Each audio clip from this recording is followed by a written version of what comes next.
Can you bring some examples or a case of success of using this kind of communication and tools to create an innovative environment in some organizations? Successful or unsuccessful experiences, okay? So you can relate, you can do's report and do nots. Do's and don'ts. Do's and don'ts. A recent example that comes to mind was I was facilitating an innovation workshop with a high technology company. This is in my home country, Switzerland. And we tend to spend a lot of time when talking about innovation, what we should do additionally.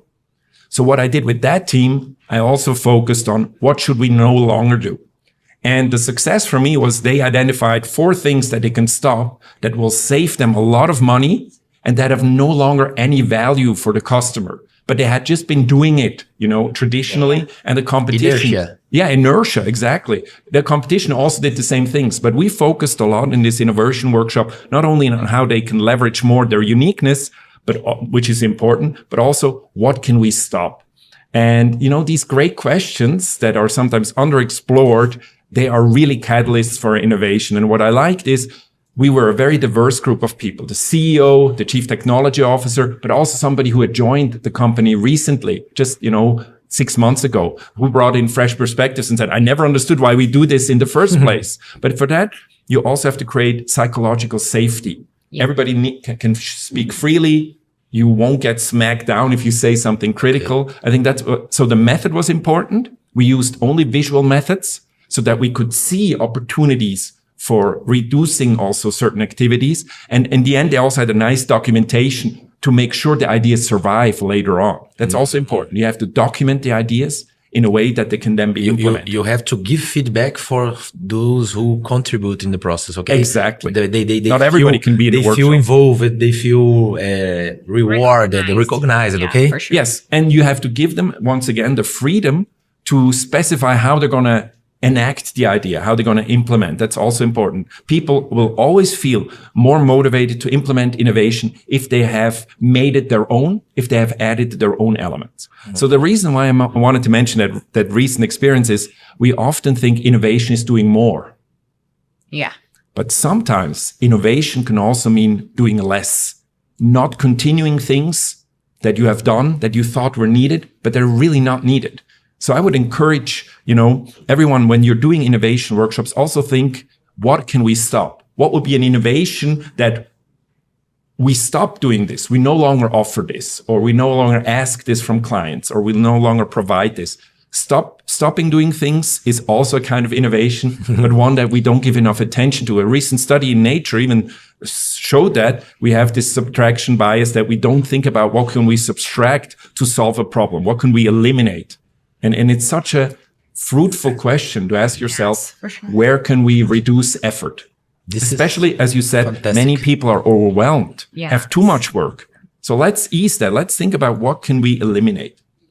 Very good. Super nice. Sometimes we think, okay, to be more creative, to be more innovative, we don't need methodology. We don't need methods. But you're also saying about tools, methods to help people to be innovative, to bring more ideas to the table, to discuss, to evolve these ideas. Yes. So sometimes it's not a common consensus that we need to use method. Can you you elaborate a little bit more about it, please? Sure.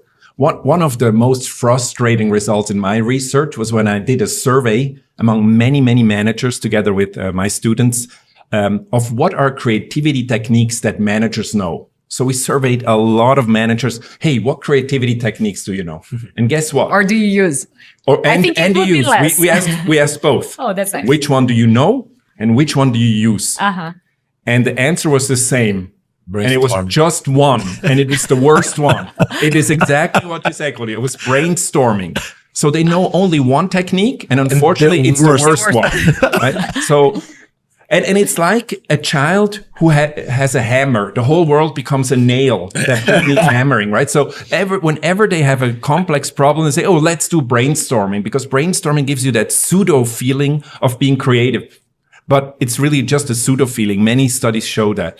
So what I think is really important to realize is if you want to teach people a new way of thinking, you can best do that by giving them a new tool.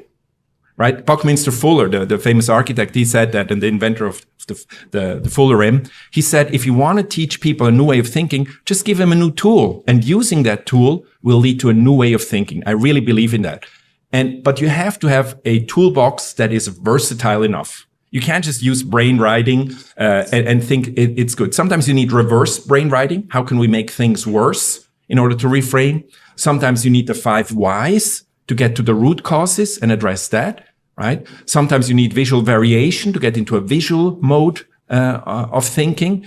Sometimes you need to have sort of lateral thinking, analogies, visual metaphors, and build on that. I think it's very risky today to have just one tool. Of course, a fool with a tool is still a fool. Right? If you just use a tool mindlessly, it won't help you. And in creativity, I am the first one to say many breakthroughs can happen without a tool. The important concept of serendipity, of by perchance discoveries. For that, your mindset is much more important, that you are observing, that you have an open mindset and see what's going on around you. And then breakthroughs may happen. And we have many examples of this, from Post-it notes to potato chips to champagne, right? That was discovered by chance, to penicillin and so forth. So tools, I think, help you change the way you think. Help the way to reframe the problem. I mentioned question storming, right? Really powerful technique. But you can be creative even without a tool. But it really helps, especially in a team context. Yeah. In teams, I think you need some structuring devices that help you also resist the temptation that Fabienne mentioned, that you think your first doable idea is the one you go with. No, you should tear that up and you should start again. You need methods that force you to torture your creative brain more, that force you to stay in the creative zone longer. And I think that it's an important thing to highlight here.